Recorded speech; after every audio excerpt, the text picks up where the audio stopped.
This is Inside Indiana Business Radio for the morning of Friday, October 6th, 2023. I'm Alex Brown.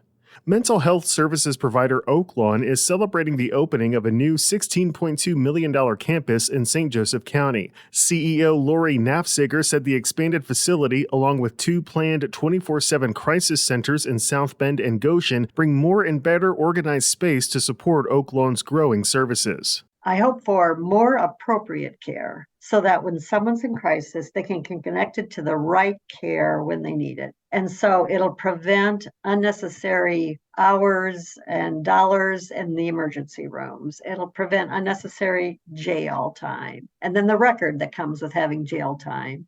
I also hope that as we're able to do this and we're increasingly visible in the community, it'll work to continue to dampen down and lessen stigma so that people will ask for help, even before they hit a crisis. The South Bend Crisis Center is set to open this winter, with the Goshen Center coming next year. Indianapolis-based TechPoint is moving its annual awards gala honoring the best in tech to a new location in 2024. The Growth Initiative for Indiana's tech sector says the Mira Awards will be held at the Old National Center in Indy, allowing for double the amount of attendees from previous years. Purdue University today will mark the founding of its Manufacturing and Materials Research Laboratories. The university said the effort brings together 10 faculty from different engineering disciplines to boost manufacturing research, funding, and industry collaboration.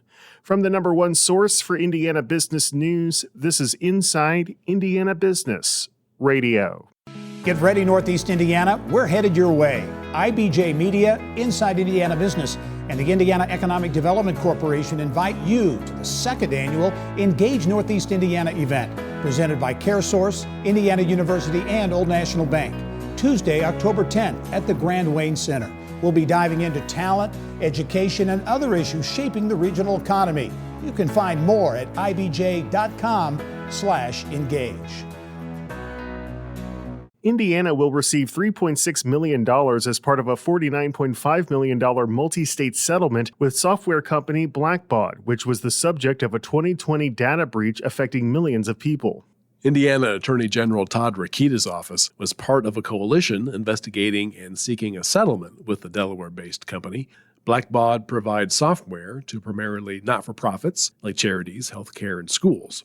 The type of information stored in their data included demographic data, social security numbers, financial information, protected health files, and driver's license numbers. The breach affected over 13,000 customers and the millions of people who have provided such information to those entities. The company agreed to revamp its data security and breach notification, as well as make payments to each state.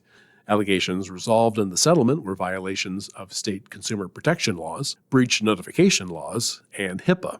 Rokita's office said in a news release that Blackbaud had not provided reasonable data security, nor alerted customers in a timely and accurate manner when that security failed.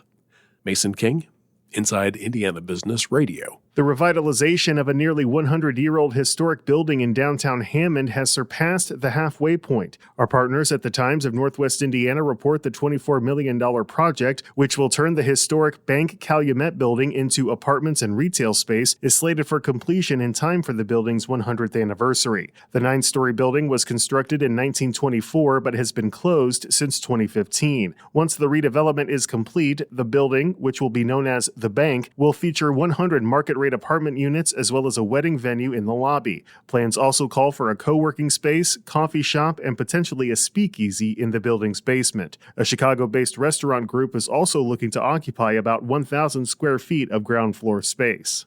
Indiana Chamber CEO Kevin Brinegar is this week's guest on the Business and Beyond podcast with Gary Dick, presented by PNC, a weekly conversation with high-profile Hoosiers in business, sports and entertainment, and beyond. Available now from your favorite podcast provider. I'm Alex Brown for Inside Indiana Business Radio on Demand.